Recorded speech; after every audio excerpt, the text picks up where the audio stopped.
Hello, this is Charles Rogel with DecisionWise. I want to welcome you today to our webinar on creating a culture of feedback, how CHG Healthcare Services became a Fortune 100 best companies to work for. I'm joined today by our presenters, DecisionWise President Tracy Malett. Hello, good to be here. And CHG Healthcare Services Senior Vice President of Administration, Kevin Rickliff. Hello. Before we begin, I wanted to provide a brief introduction of our presenters, as well as share some instructions on our webinar today. Tracy is the president of DecisionWise, and he holds a doctorate in organization change from Pepperdine University. He's worked with clients all over the world on using employee feedback to increase leadership and organization effectiveness. Kevin is the senior vice president of administration at CHG Healthcare Services, and he's been instrumental in the creation and development of talent management within the company. Over the past 7 years, CHG has transformed itself from having a standard human resources structure to a holistic talent management philosophy, and Kevin will describe this transformation for us today, outlining some of the specific steps that he's taken, as well as the key learnings that have been gained along the way. Give you a brief introduction of DecisionWise. We've been in business now for 15 years, and we specialize in promoting a culture of feedback through the use of 360-degree feedback surveys and also employee engagement surveys. Our clients rely on us to provide executive coaching and training on how to roll out the results and also to increase business performance. A little bit later in the webinar, I'll have Kevin provide an overview of CHG as well. But for now, I wanted to give you a couple of different instructions. First is, for the first time, we will be using a Twitter tag to allow you to kind of carry on a conversation on Twitter as we go through the webinar today. So if you want to use this hashtag, the #DW for DecisionWise and then CHG, as you provide comments back and forth. You can comment on the webinar or have a side conversation if you'd like while we're going through the presentation today. Right now, everyone's going to be on mute, and so as you listen to the webinar, if you'd like to communicate with us, feel free to post questions using the question tool. If you have those questions, we'll probably wait until about the last 10 minutes of the webinar to get to those. We'll have a question and answer session. And then a day or two after we're done with the webinar here today, I'll be sending out a link to the slides as well as to the recording so that you all can have that for later reference. Let me turn the time now back to Tracy to continue the rest of our presentation. Thanks, Charles. I'm very excited about this. I'm particularly excited to have Kevin with us today. We've been working with Kevin for a number of years, and we've been pleased to be just a small part of what they have going and what they're doing. I'm very excited about this for a number of different reasons. Number one is obviously we have Kevin on here, and they've been able to make some very, very significant accomplishments and strides over the last number of years. We'll be speaking specifically about that. But I'm also excited to talk a little bit more about feedback and what creates poor feedback environments and very strong feedback environments. What you're looking at here is a slide. This is based on our employee engagement surveys. I was also very excited to find out that last year we had 9.2 million responses in our database for last year. So what you're seeing is based on employee surveys, 9.2 million responses on this. So the questions really were along these lines. And what we're looking at is the blue bars represent favorable comments, so 4s or 5s. This is on a 5-point scale for employee surveys. The white represents neutral comments, or 3s, are neutral responses, and then the red represents those negative responses. So question number 15 there, what we've done is taken 5 questions related to feedback, and you can see employees can speak openly without fear of retribution. Now, to give you an example here, we just threw in some numbers that are representative of the whole, but just to kind of give you an example of what we're seeing very typically in employee surveys right now. Over the last number of years, we've started to see an increase in overall employee engagement, but in terms of feedback, an actual decrease, which is interesting. So these numbers were actually pulled out of Charles. This is a specific organization we just finished with, isn't it? Yeah, so this is a sample of these are the 5 lowest scores. Okay, so 5 lowest scores from this particular organization. And I know immediately which one we're talking about. So we see that the number of negative responses, 51%, said that they could not speak up without fear of retribution. Only 33% positive responses. And as you go down the rest of the list, you see additional communication between departments is effective. Only 37% felt that was the case. People in other departments sharing information, only 40%. And you can see further on down. But this illustrates exactly what we're seeing right now with a number of different organizations. So the areas relating to feedback are consistently among the lowest scoring questions that we deal with. Yeah, and it's funny because there's two different angles here. Usually it's, yeah, we don't hear enough from senior leaders about what's going on or from my manager. But that question 15 is the scary one where people are afraid to speak up openly about what's going on. So there's two different kind of dynamics there. Absolutely, and you can certainly understand what that would mean when we don't have that feedback from the employees. We're simply not benefiting from that feedback. So let's continue on. Why don't we receive that feedback? Well, we have to look at feedback on two different levels. One is the organizational level and one is the individual level. When people are giving feedback and someone comes to me and says, we need to talk, or hey, about that project, can I give you some feedback? There's some things that immediately pop through people's minds, and they typically aren't kind. So first of all, oh no, am I going to be fired? Oh, and then followed by an expletive, and then what did I do now? For some reason, we just kind of built this into a lot of organizations. When we go and we say, hey, can I give you some feedback, the reaction tends to be very negative. So let's keep going. Let's talk a little bit more about why we don't give this feedback, and then we'll really focus on what CHG has been able to do to create a culture. We want to make sure that we leave the bulk of the time for CHG to be able to do this and for Kevin. Let's look at feedback on two different levels. First level is on the personal level. We also want to look at it on an organizational level. So on a personal level, why don't I give feedback? Well, first of all, it's uncomfortable. I don't know how to give feedback. Believe it or not, giving feedback is not something that people learn. People learn to receive feedback, but quite often they don't know how to give feedback. They often think also that I may be offending. So Charles, you come to me and you really want to give me some feedback, but you may look at this and say, Tracy doesn't want the feedback, so you withhold that feedback. Well, and you're also maybe concerned about the relationship you have. You know, I don't want to sacrifice the relationship by saying something that bothers me. Absolutely. And so, you know, I don't want to rock the boat. I'd rather not get into a confrontational situation. Just let it go. Sure. So I'll deal with it on my own, and it doesn't really do anything, doesn't improve anything. Yeah. Also time-consuming to sit down and take time to give somebody feedback. A lot of times it's just a, hey, great job, but more times than not, it becomes more of a lengthy conversation when it's really involved feedback. So personal level. Let's look at it also from an organizational level. So this is why in the organization we don't give feedback, and we're starting to see even more of this, which is kind of a little bit troublesome, a little bit worrisome. I'm glad Kevin's going to be addressing this, so you'll see some of the ways to make that work. So on an organizational level, simply our culture doesn't value that feedback.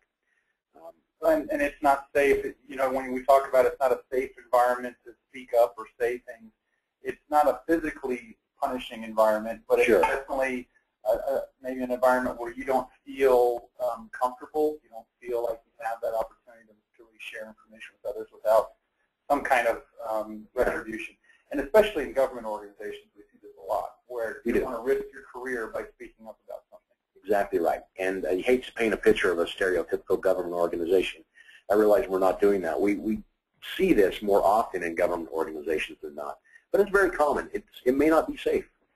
Tracy, do you want to address the image there and what we usually talk about in terms of framing feedback? Sure. Yeah, we say feedback in terms of rocket science here. Feedback, the actual term feedback comes from cybernetics, or in other words, the study of rocket propulsion or air science. And as we look at it, rocket science, feedback is really rocket science. Basically, the way it was founded is, well, where it was formed. The idea is that a rocket could certainly be propelled to a certain distance. In other words, distance was never the real issue. Accuracy was the issue. So the scientists came up with the idea of what would happen if we were able to feed back information, hence the name feedback, to the rocket guidance system in order to keep it on track. Therefore, when we say it isn't rocket science, well, it actually is. It shouldn't be as difficult as rocket science, and I think that's where we really run into a lot of trouble. You know, part of the deal is that Frederick Taylor, known as the father of scientific management, this is where a lot of the management principles that we adhere to today were based on. Frederick Taylor really changed the idea of management, and this came from 1911 from the book Scientific Management and his following discourses. Interesting phrase. He says, when the boss tells you to pick up a pig and walk, you pick it up and walk. And when he tells you to sit down and rest, you sit down. You do that right through the day. And what's more, no talk back. So is he saying this is management, in other words, this is the right way to do it, or was he condemning this type of practice? That's a great question. You know, a lot of people have that question of whether or not he was condemning this. The reality is during this period of time, this is what management was all about. This is what he was saying, hey, this is happening. He wasn't saying it was right or wrong. Oh, okay. He was saying this is where it is, the observation. So I guess I wonder, you know, today if we were to operate under those same principles, what would happen? I think we'd certainly come a long way. But there is still some remnant of that out there.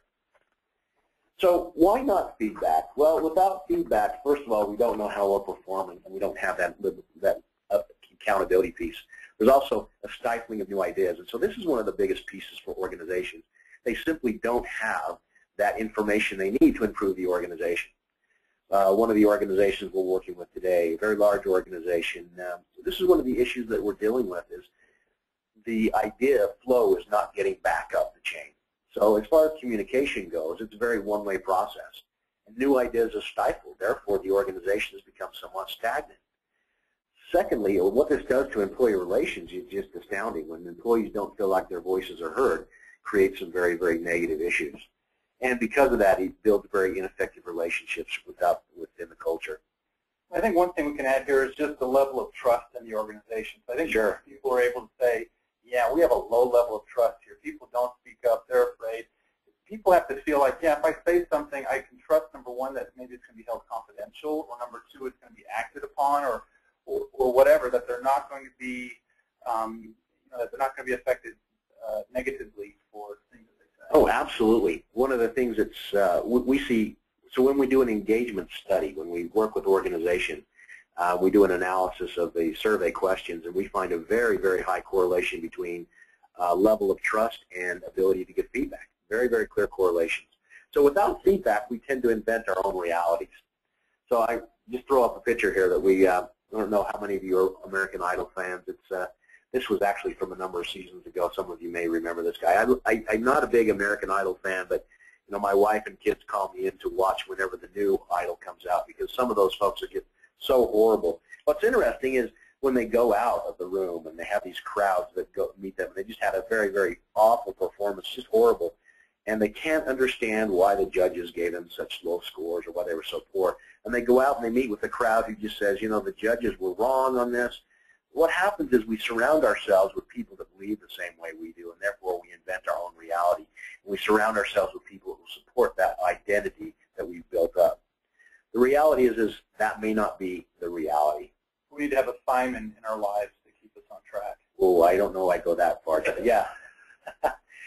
So we need to have that feedback, obviously, as we do this. So, Charles, you have a poll question here that I really like regarding feedback and culture that I'd like to look at. And then as we look at the results of this, then we'll turn the time over to Kevin to really discuss some of the things that they've noticed in terms of feedback and creating that culture. Okay, so I've launched the poll now, and we just wanted to get an idea of what you're seeing in your organization, how you would rank yourself or rank your organization in terms of the level of feedback that you have in your culture. Okay, so this is organization, right? This is not me within my organization. Right, so think about your organization. What is the level, what is your feedback culture? And so it's a 5-point scale, whether you avoid it whenever possible or it's ingrained in all that you do. Take some time to fill that out. It looks like about half of you have voted so far. We'll leave it open for a couple more seconds here. And Charles, I always like this question because when it, we've asked this question a couple different ways. One of those is, I feel like I can give feedback. And then we ask the question in terms of the organization providing feedback. We always see a much higher favorable rate when it says I versus the organization. Let's see what this says. Okay, so I'm going to close the poll now and post the results. And you'll see that it's split, well, it's somewhat evenly, but by far the highest scoring item is number 3. And so people are right more than a third. Yeah. And that's pretty common, I'd say. Most people work in a pretty high-level professional environment where they feel somewhat comfortable to provide feedback, but at the same time, they're not going to share everything that they think. You know, and it's funny as we do this poll with different audiences. I realize we have a number of HR folks on the phone. We have a number of trainers that typically answer more positively than a line-level employee does. And so it's interesting as we look at audiences where that falls. We also noticed as we look at senior management in surveys, senior management and executive teams typically have a very, very good, very high opinion of it being ingrained in everything that happens. And the further on down the line you go, you see those scores dropping. Yeah. So I guess it's nice to see a nice even spectrum. And although this 12% here, we avoid feedback whenever possible, definitely we'll provide some suggestions today on how to improve that. Now I'm excited about this next part, Charles. This is the reason for the webinar. So what we've talked about before is just kind of a precursor to what's really important here. We have with us an organization that is absolutely fantastic. I just admire these folks. I admire Kevin as an individual. I enjoy working with him, and we've had the opportunity to work with him for a number of years now, and Kevin will discuss that a little bit. So, Charles, why don't you introduce Kevin here? I know you've talked a little bit about it, and we'll turn the time over to him. Great.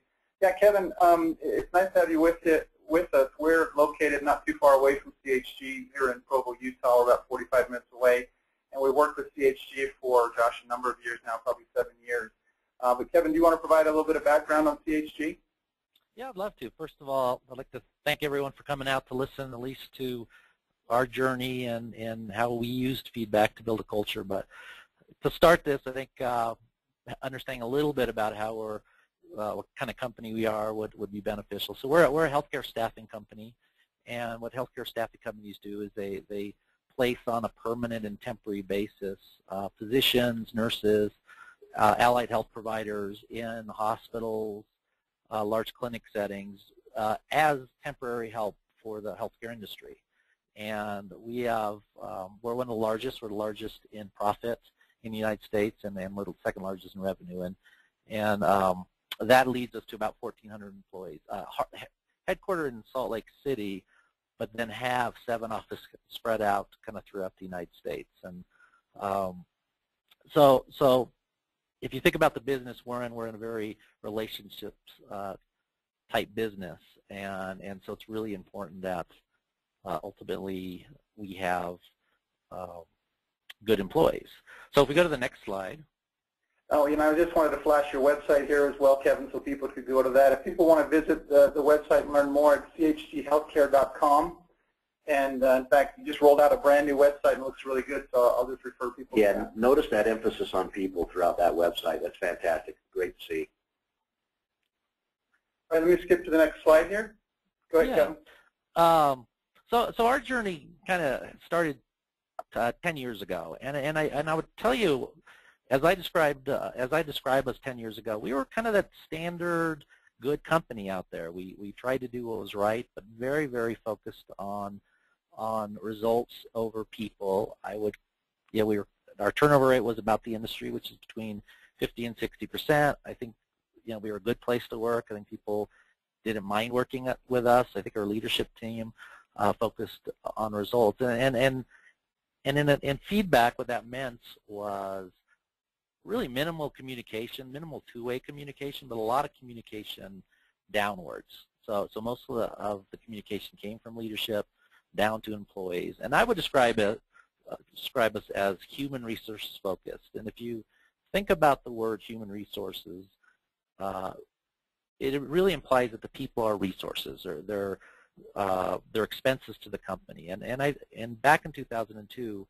I believe that we had that belief. We needed our employees as salespeople and to work with the clients and customers, but we didn't necessarily see the value of what they could bring to the business. It was something that was needed in the business, and so HR was about hiring and basic training and keeping us out of trouble. And I think if you looked at us now, kind of 10 years later, I think the focus has completely changed to what I would consider a more talent management focus. And talent management being, when we talk about talent management at CHG, we have a purpose to really create an exceptional employment experience from recruitment to retirement. It's kind of the purpose statement of talent management. So really focused on the belief that our people are actually the competitive advantage of our company and not just an expense or a resource. And the way to get the most out of people, that what we found over the years, is this kind of honest and open two-way communication. And that's really the focus on this seminar, or this webinar is the communication and the feedback piece. But also with that is it's really a change in focus from really providing resources to your employees that just satisfy them because we have to do it as a company, and really also focused on how to engage our employees. And because of engagement in companies who engage their employees, they tend to be more productive, and it bears out in our industry also. And what we've been able to do, yeah. Sorry about that, to interrupt there, because I think this is one of the things that you'll cover here in just a minute, but I think it's extremely important. Is we're talking, and speaking honestly here, we're talking to an HR exec on the phone here. You get it, you understand it, you understand the importance of this, but in terms of company-wide culture, which we're about to address, can you honestly say that this is embedded in the culture? Is this HR speak? I know the answer to this, but I want to make sure we highlight it. Yes, no, this is it. So when we spend a lot of time focused on training our leaders. We actually have no training in our leaders on anything but people leadership and how to build a culture and how to treat the employees, because our culture and our people are so much our competitive advantage that as leadership and as executive leadership, we spend 50 to 60% of our time worried about the focus, not on the processes that get us to our results. We understand that people can do that. And so it really is a company-wide cultural base. We hire based on that. We promote people based on that. And what I would tell you based on the results is it works. So we're in an industry with 50, 60% turnover.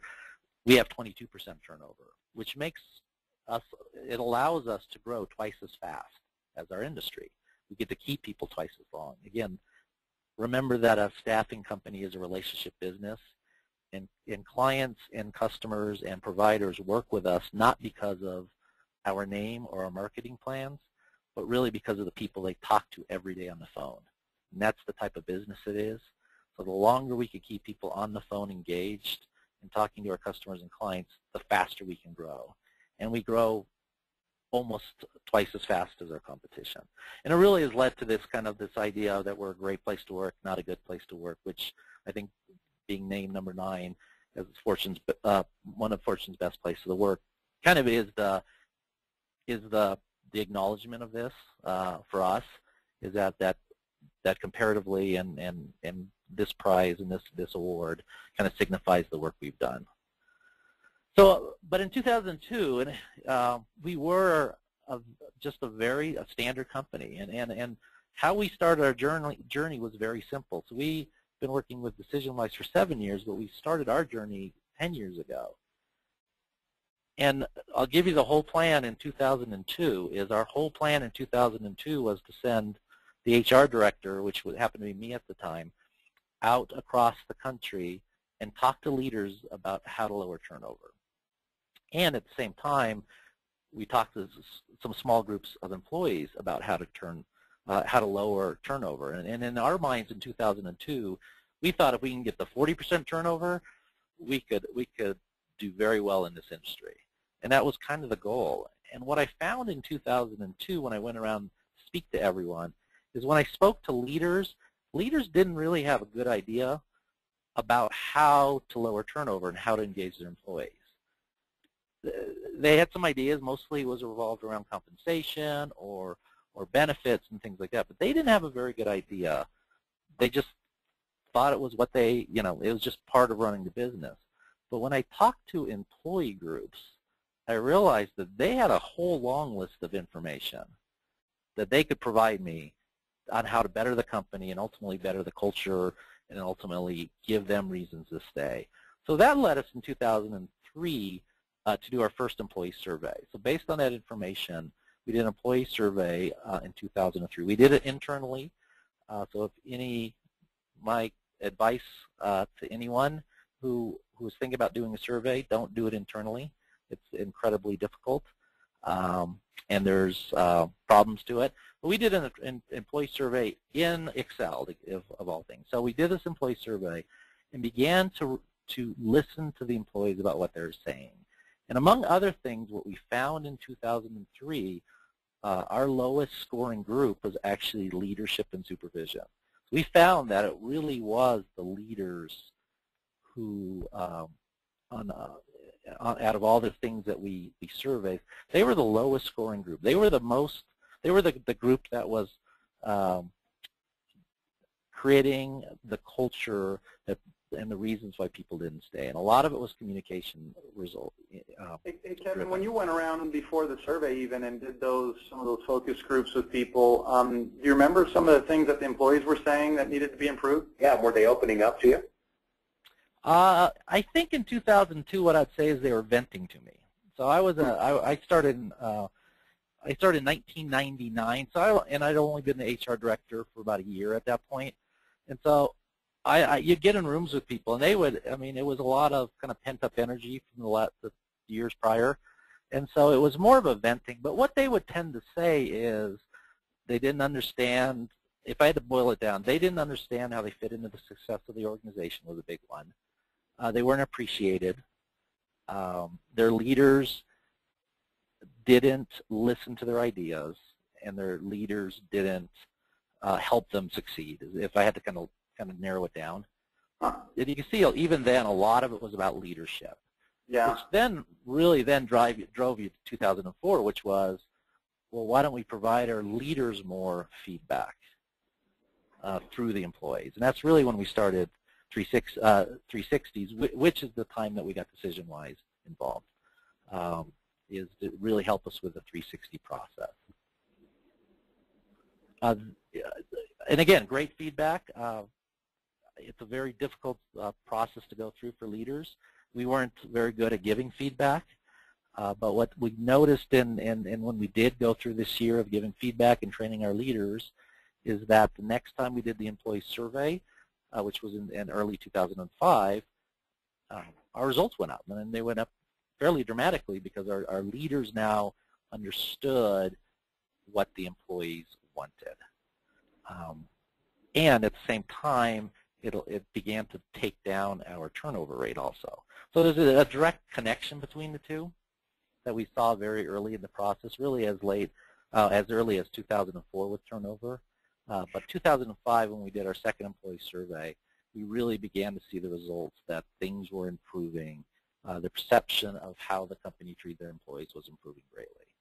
Wow. So the leaders did respond to the feedback then. They changed. They changed, yeah, and it was. I would tend to say it was fairly painful for most of us. I was included in that group of, as Tracy said earlier, most people, although are trained to get feedback, most people don't get very much feedback.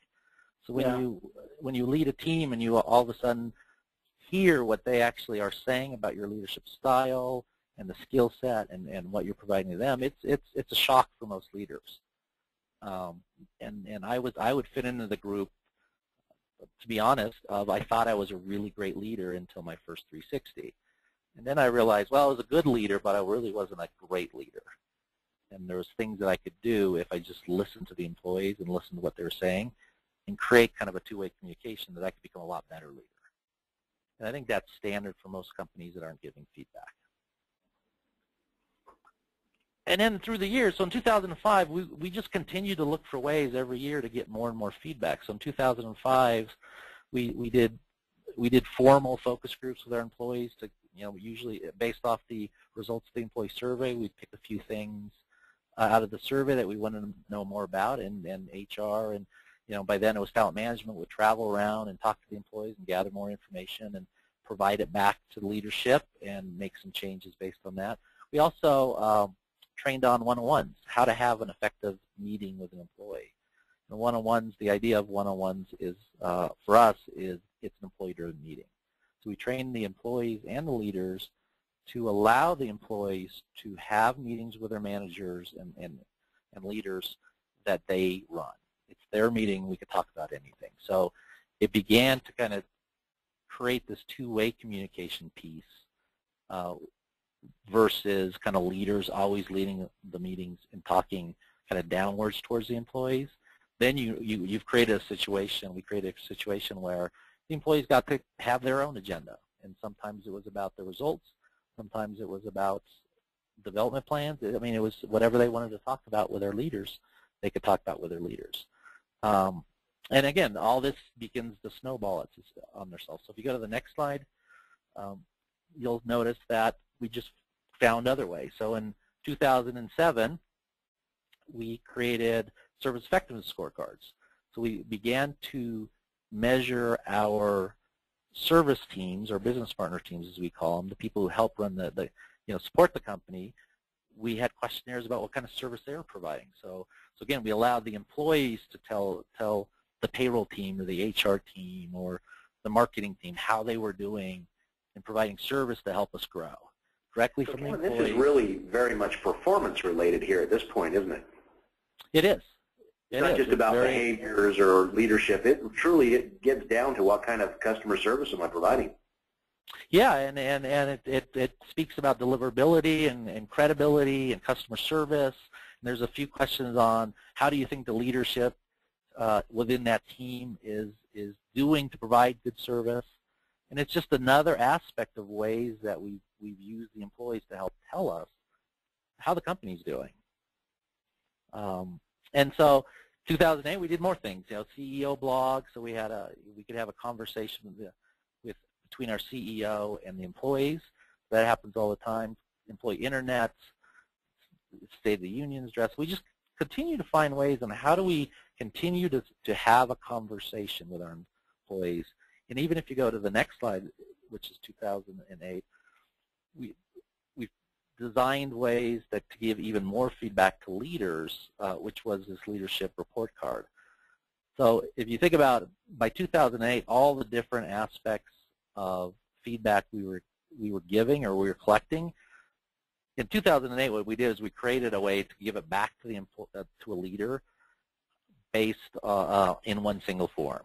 So you'll notice on the top there's a service production, which is just the production the leader's doing. We have service effectiveness results, which is a survey. We have the 360 feedback, which is a survey. And at the very bottom, you'll notice that there's employee engagement, which was an employee engagement is measured based on 15 questions from our employee survey, that we can actually get it down to a leader level for leaders that have teams over 5 people and say, these 15 questions give a good indication on how engaged your employees are. And we can give you a score, a percentage, or a grade in this case that shows you how you're doing. And now we have a comparison mechanism to say, well, these teams are more engaged and these teams are less engaged. Then use that information then to train the leader, or to do training classes, or to work with divisions who aren't doing very well. So this is a performance. Pardon? This is a performance appraisal form that each manager receives every year during their annual performance review. Is that correct? That's correct. Yeah, our 360 ultimately became our performance appraisal mechanism for leaders, and we pull all this data together on a single form, and we do a development action plan, looking at how could we enhance the strengths of our leaders, what are the areas they need to improve on. But it's kind of a one-page summary of kind of all the ways that we measure the leaders throughout the years, really focused on the skills they bring in and how those skills are building an engagement culture, and ultimately how that engaged culture provides service to their customers. And that was kind of the concept behind it. And then the leader's manager, of course, would sit down with them and go through this information. It's not HR who sits down with them to review this. Their manager actually has a conversation with them about it. Correct. Every leader is required to kind of meet with their leader, walk through the 360 and any other surveys, create development action plans, and then give it back to HR. But that's the collection point. But this is not an HR-driven function at all. Now, the thing that I was really impressed as you started doing this was that this is basically looking at performance from a very well-rounded perspective. In other words, you look at the 360 piece, which measures both performance and both the what and the how, so how it gets done. You're also looking at engagement, so what is the ultimate outcome in terms of relationships with people. You're looking at the service effectiveness, which says what is the outcome in terms of actual performance and how that's viewed, and basically looking at operational metrics in there as well. So you look at both what was done and how it was done, and it's all incorporated into one page, very easy to see for the employee as well as very easy to see for that person's manager. Yeah, and I think I would add to that is, in 2008, what we began to really believe and realize is that so much of culture and how people view the company is based on the leader. And as a company, most companies try and do a lot of good things to keep people at the company and provide benefits and training and get them up to speed, and all those things that most companies do. But to really become a great company and a company where you have highly engaged people, it comes down to every leader focusing on the right things. And so the leadership report card was a mechanism to be able to show that and make sure that we are talking the same language to all our leaders, no matter where they sit in the organization, to really get them to understand it's a balance. There's business responsibilities of a leader and there's people responsibilities, and at CHG they're equal, and we need leaders to do both just as well. It's really, getting high results at the expense of your people is just not acceptable at our company. And so really since 2009, if you go to the next screen, since 2009 through kind of this year, there's been a major focus on leadership training, is really providing training on how to effectively communicate and perform people leadership at our company. So one of the things I do is every new class, which is a quarterly of new leaders, I do the first kind of 2.5 days of a 6-month program to really focus on people leadership. And even after 2.5 years of doing this, the #1 discussion point in every class is how do I communicate to my employees. No matter what topic we start on, it gets back to, but how do I say that to the employees? How do I have a difficult conversation? How do I motivate them to do more? What do I say and communicate to the employees? So communication becomes an incredible, powerful tool if we're doing it well. And it becomes, unfortunately, a huge drawback if we're not doing it well. And as I said earlier, that's why the corporate leadership training at CHG is almost entirely people leadership. So it's a 6-month program of people leadership to try and help help our leaders to build that culture and communication between their employees and themselves, because we know that pushes the envelope on success and results much greater than anything else we could train on.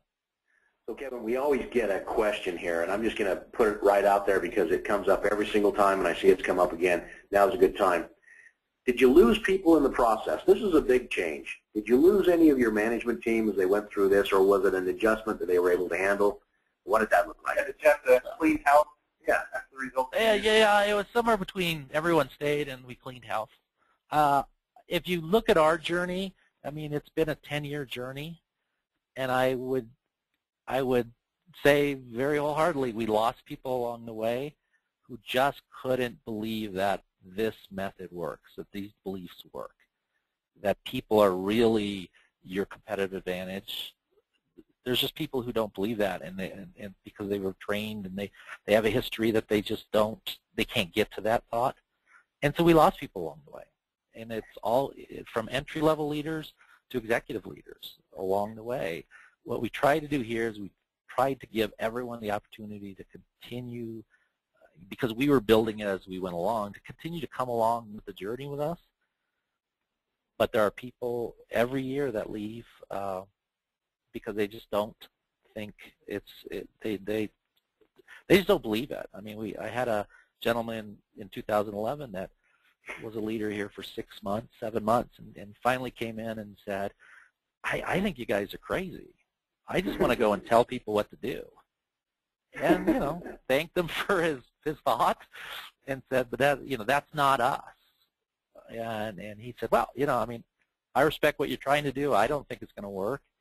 And so we kind of parted companies as disagreeing, a little bit, but I respectfully disagree. Sure. So good example. Let's start on the front end here then. Has this influenced your hiring in any way? Does it? Do you find that more people? You have a larger pool? Do you find it lessens your pool, or what does the hiring? No, it unfortunately it increases your pool greatly. So to give you these have to be 2011 figures. We hired 465 people in 2011. We had 15,000 applicants in 2011, which is the highest amount we've ever gotten. Did I hear that right? 15,000? 15,000, yeah. So, Wow. you know, clearly people want to work here. The other figure that's interesting is since we've started this, our employee referrals went from I believe it was 14% in 2002. In 2011, 60% of the employees we hired were employee referred. So we have a lot of external people who want to work here, but most of the people we hire are from employees who already work here, who want their friends and family to work here, which I think it says a lot towards kind of the culture that you're building. Absolutely. One of the things that's interesting on your employee surveys, and I hope you don't mind revealing this, we've talked about it before, is one of your high-scoring questions is, in terms of benchmarks, the decision-wise benchmark, is that you would recommend CHG as a great place to work. Yeah. Yep. You want me to switch the slide here? Pardon? I'm going to just forward to the next slide. Are you ready for that? Oh, that's great. Yeah. So again, in summary before questions, I want to give you guys a lot of whatever question you want to ask. You know, it's something that if you're interested in starting, don't think too grand. Just, I mean, we had very, very humble beginnings, and sending out some young HR guy who would have only been in HR for a year at that point to go and talk to leaders was the beginning for us. And but we built on it. We took the basic information that we got. We didn't overthink it.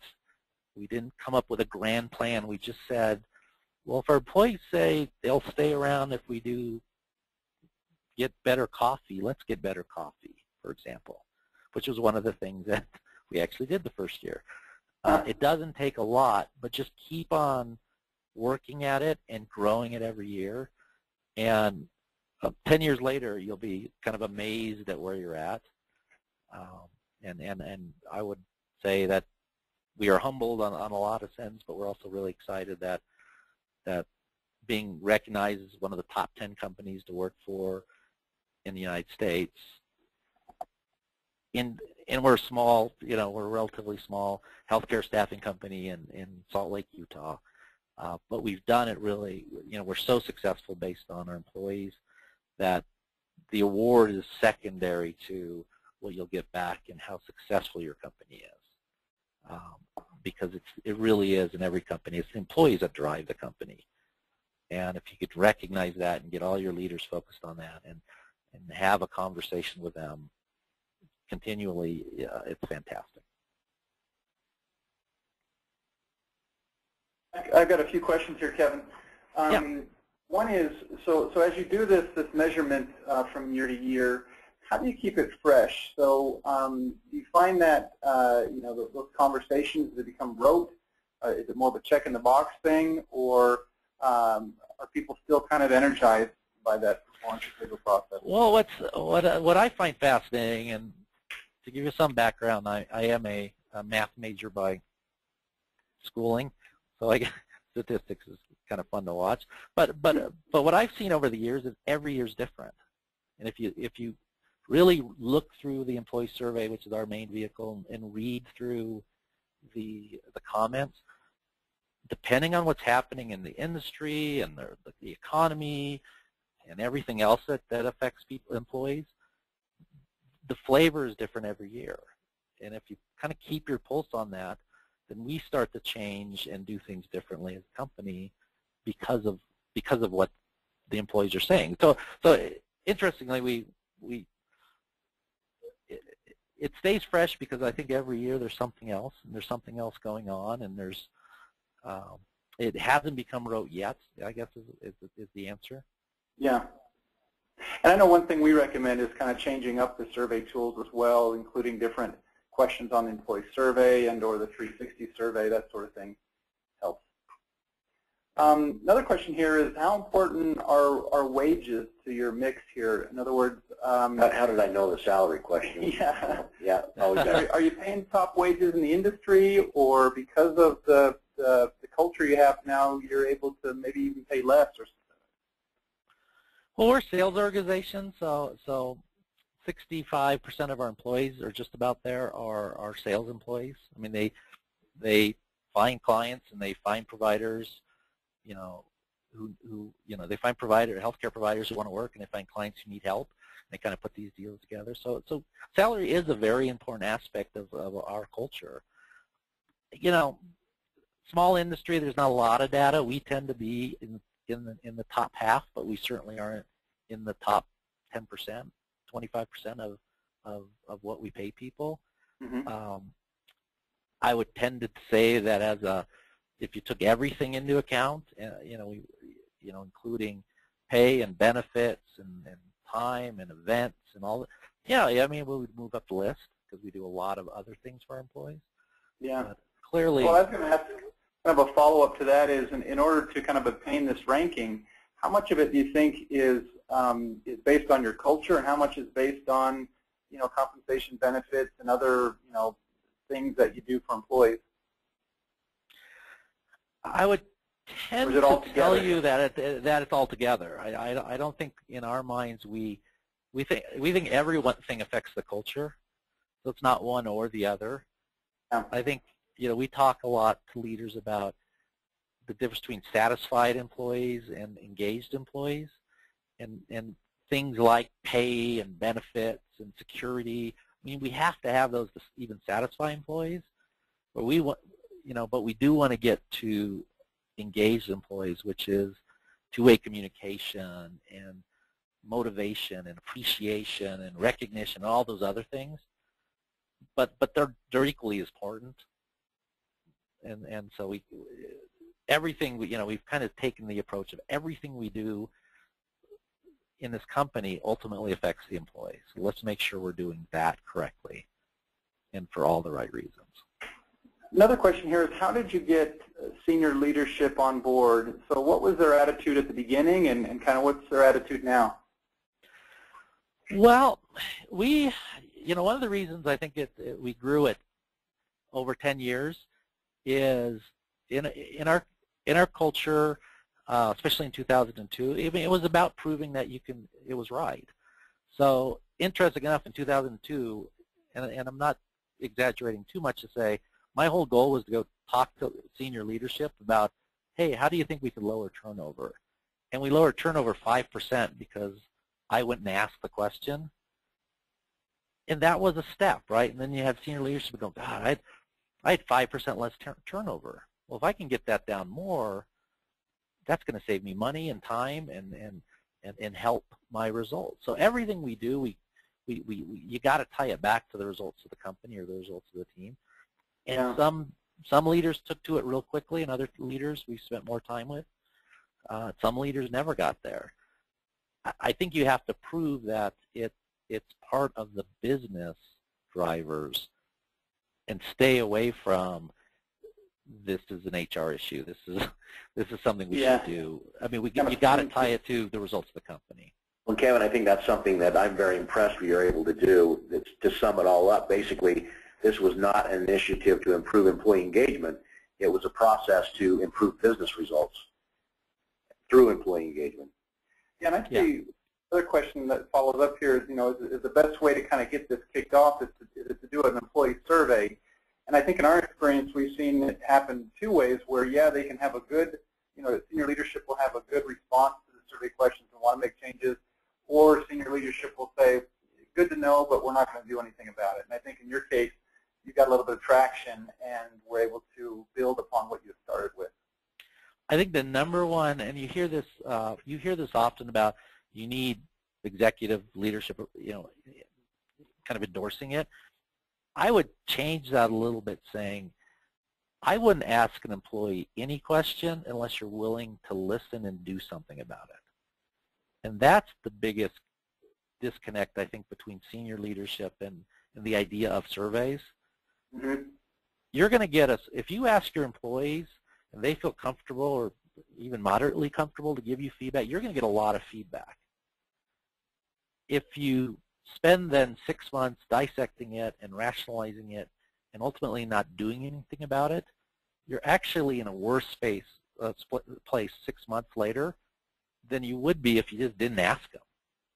And so I would not advise any company to not start this unless you're willing to say, okay, here's what I heard. I can't do everything suggestion, but here's what I heard. I'm willing to do these things the first year and communicate it back to people.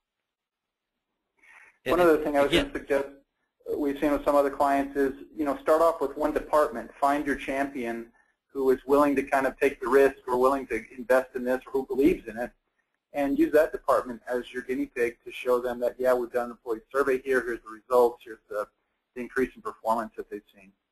Yep.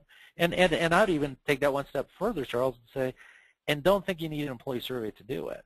So if you're sitting, if you're listening saying, God, I don't think my company could do it, but I'd love to do that, I have learned over the last 10 years, and I just believe this very, very deeply, is employees want two things. They want to be involved in the success of the company, and they want to be heard. And if you can get your employees and involve your employees and get them to be part of the success of your team, and they know that you're going to listen to them and may not be able to do anything about it, but are willing to listen and help them make their jobs better, you don't need an employee survey for that. Employee surveys are great when there's thousands of employees, but each leader can do that on their team right now, irregardless of how the belief of the company or senior leadership. Excellent. Kevin, we're winding down the webinar here, but I'm wondering if you have time for a couple of comments or questions from the participants. Fantastic. Excellent. These have been great questions so far, by the way. Thank you. So how would your employees kind of describe the culture now in the organization as opposed to what it was before? What would they see as the biggest difference, maybe? I think it's twofold. Clearly, I mean, our number one core value is putting people first. So I think if you asked our employees, they'd say, oh, it's putting people first culture. I think what they're trying to say is the company really values my contribution and me as a person, and they do whatever's possible, when possible, to help me out. And I think the second piece is, you would hear, hopefully, is that they keep on asking me my opinion. They keep on, actually what we hear more often is, sometimes we ask too much. We actually ask too many surveys and have too many. We ask feedback too much. But I think they would say that this company really does want to hear from me, and they want to take what I say and try and do the things they can. So hopefully, hopefully those two things. Excellent. Well, Kevin, that's about most of the questions. We've covered most of the questions that have come up so far. Great questions. Yeah, I wanted to maybe if you could provide just maybe a summary or your closing points in a way, or advice for the others that are on the webinar today. The other thing I wanted to highlight is that you can see your previous rank was 27th. I know the year before that you were number 26, and that was your first year on this list. And now moving up to number 9 this year. Yeah, Kevin, where do you go now? Yeah. What do you do now? Yeah, we have the same question. Yeah. Did you have any big changes from the previous year that made such a jump in your ranking? No, I mean I think it's just our continued kind of focus on the culture and focus on how we can build include our employees in the process. It's hard to say where we rank.